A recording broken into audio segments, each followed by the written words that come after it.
Buenas tardes, hermanos. Hoy hemos leído las dos lecturas, una tomada del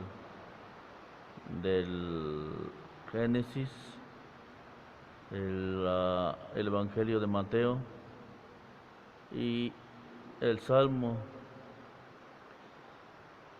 Bueno, las dos lecturas nos permiten ver el poder de Dios. Primero con Abraham, que Abraham le promete a su hijo, a Isaac, pero humanamente él le costaba entender el plan de Dios.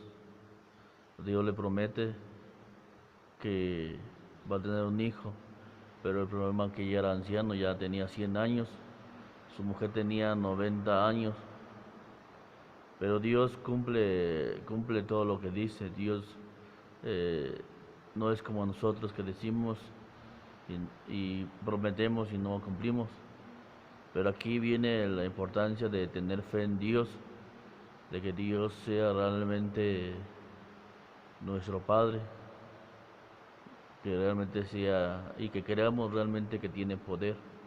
Porque si nosotros no creemos que Dios tiene poder, y no solamente poder, sino todo poder, que es todopoderoso, pues allí está el límite. Por eso no se realizan los milagros que se realizaban hace 2000 años con la presencia de Cristo.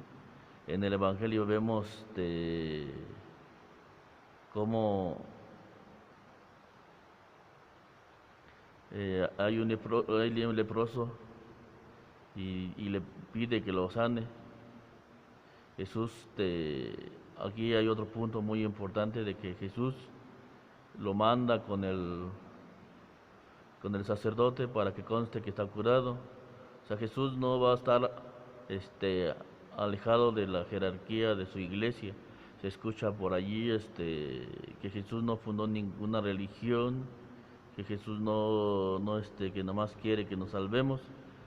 Pero esto es contrario al dato revelado. El dato revelado habla que Jesús fundó una iglesia, y aquí se nos ve el ejemplo de que Jesús, si él hubiera querido, dice nomás, ya te curé, ya vete para tu casa. Y no, Jesús lo cura y lo manda con el sacerdote para que conste ante ¿por qué? Porque el pueblo tenía una religión organizada con sacerdotes, y en ese tiempo no es como nosotros, nuestro tiempo, que supuestamente hay una separación entre iglesia y Estado, ¿no? En el pueblo de Israel todo estaba unido, el gobierno y la religión estaban unidas, eran una sola cosa. Entonces vivía en una sociedad, y las personas que están, que está siendo curada, eh, pues le pide a Jesús que lo sane, y lo sana porque tiene poder.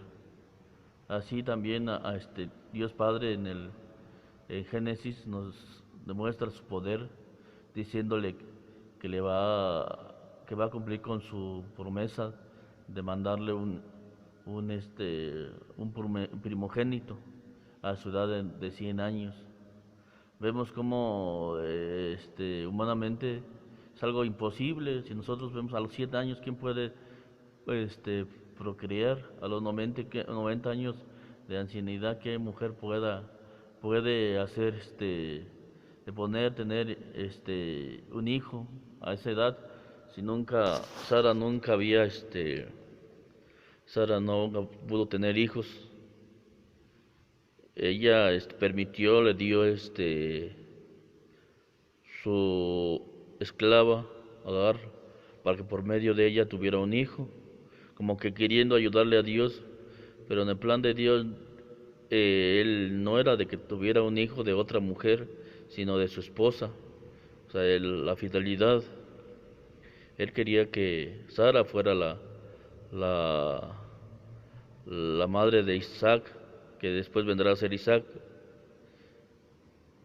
Abraham humanamente le costó, y dice la palabra de Dios que se rió, que se que postró en tierra en el momento de decir, pues sí, era algo ilógico decir, ¿cómo es posible si ya estoy anciano, ya estoy viejo, cómo voy a tener un hijo, un hijo de mi sangre? Mejor pues ya está. Y en esos momentos de que estaba hablando con Dios, eh, ya había nacido Ismael, el hijo de la esclava. Pero Dios le sigue diciendo que tiene que ser Sara, no Agar. Tiene que ser su esposa legítima la que le dé un hijo.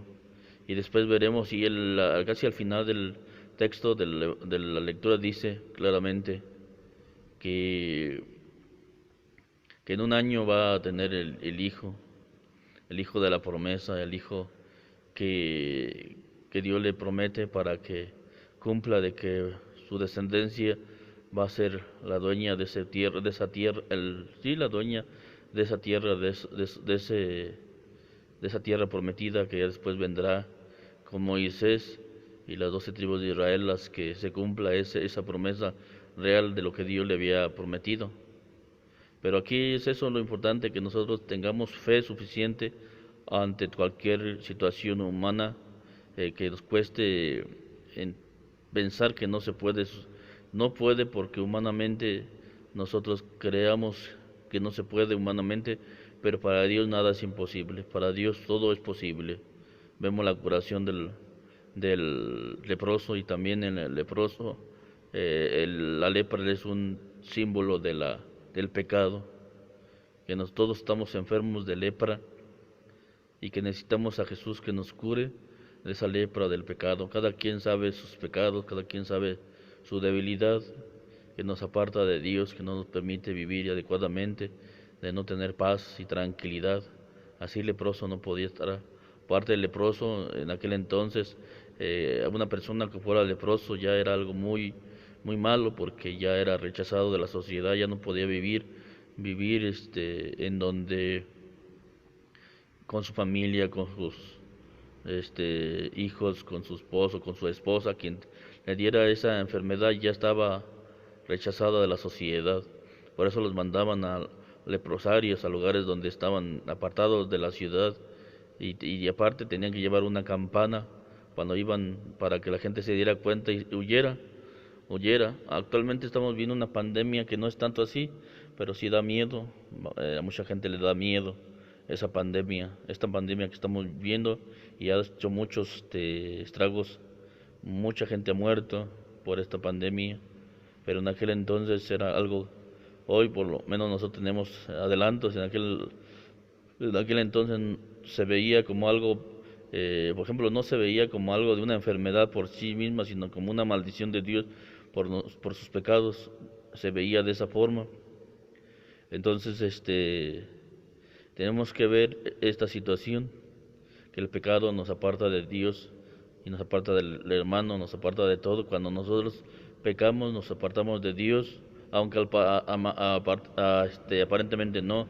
Llega el momento en que también el pecado se nos mete tanto que lo vemos como algo normal, como algo común, como que no pasa nada, como que el robar, el transar, el mentir es algo normal, y el que no lo hace, pues se ve como el ¿cómo se llama? Esa serie de los peluches, que dice que todos dicen, agarran y le ponen la mano y le dicen que porque no es una niña normal. Por eso decimos que son los tres enemigos del alma: el demonio, el mundo y la carne. El mundo, porque el mundo nos presenta,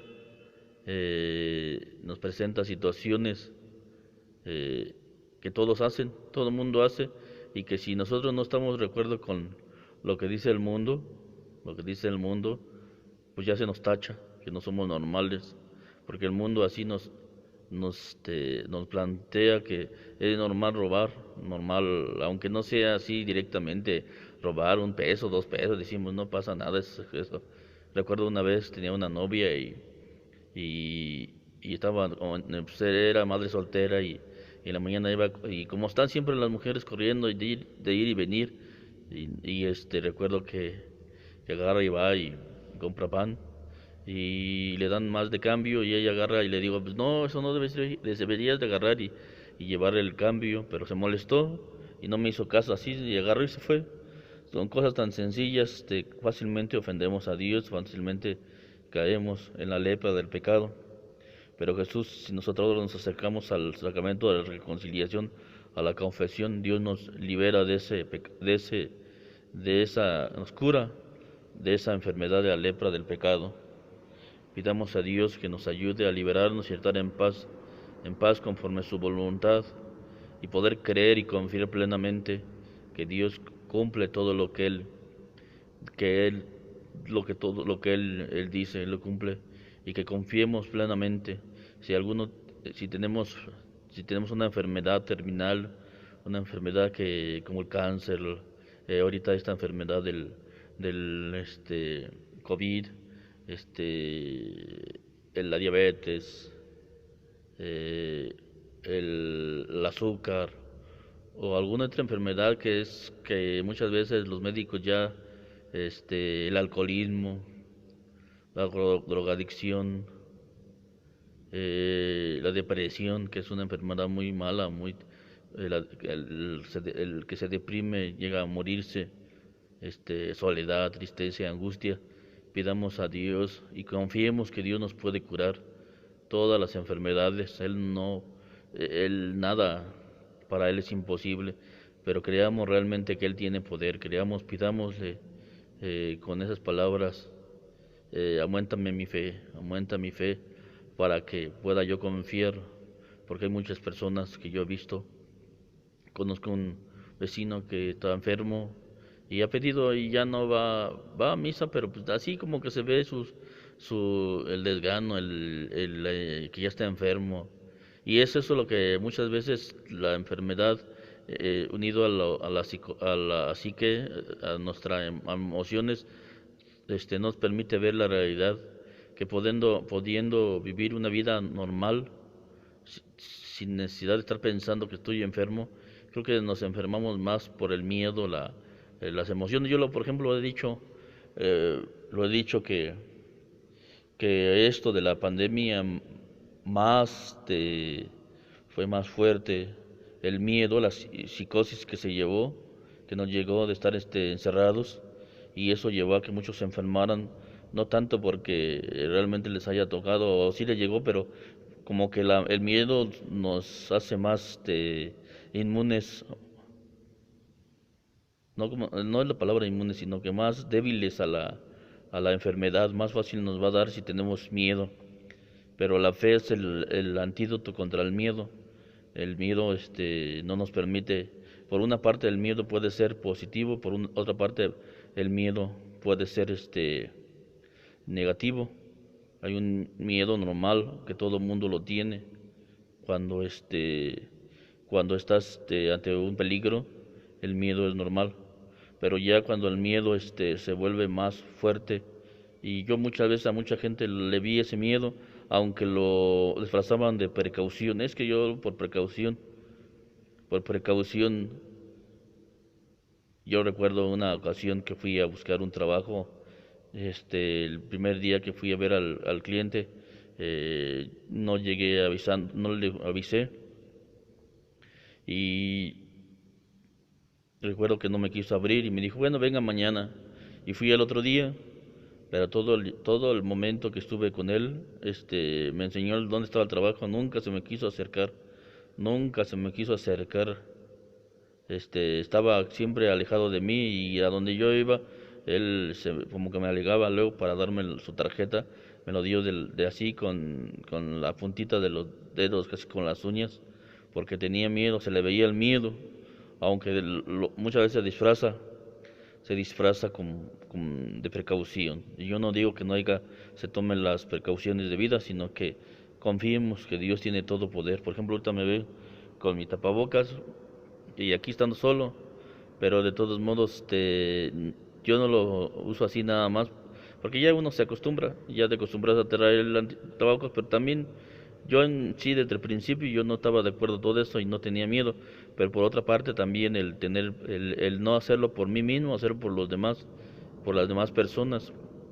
Y hoy empiezo a entender lo que dice la oración de San Francisco, comprender y no ser comprendido, porque muchas veces en mi caso yo llegaba a pensar que pues, no entendía a la gente, pero hay que comprender la forma de ver de las cosas de las personas. Entonces tenemos que entender, comprender que Dios todo lo puede. Si nosotros le pedimos de corazón y de fe, confianza, la fe, la confianza plena y total de que Dios puede hacer milagros y puede curarnos, Él lo va a hacer. Y en el Salmo, es un salmo, el salmo de esta misa, es algo muy hermoso. La promesa que Dios da a aquellas personas que cumplen su voluntad, que cumplen sus mandamientos. Personas, y yo he conocido muchos hombres y mujeres, muchas parejas casadas bien por la iglesia, que se comprometen ante la iglesia y están sirviendo a la iglesia y a Dios, que son personas así como dice el Salmo, bienaventurado el hombre que confía en el Señor, que cumple sus mandatos, su mujer como fecunda, sus hijos alrededor de su mesa, o sea, que vivirá de su trabajo, le irá bien. Cuando tú cumples la voluntad de Dios, tratas de hacerlo, de luchar y no seguir lo que el mundo te dice, Dios te bendice y está contigo en las buenas y en las malas. Va a haber momentos difíciles, pero Dios ahí va a estar. Él te cuidará y nunca te va a dejar y te va a bendecir con tus hijos, con tus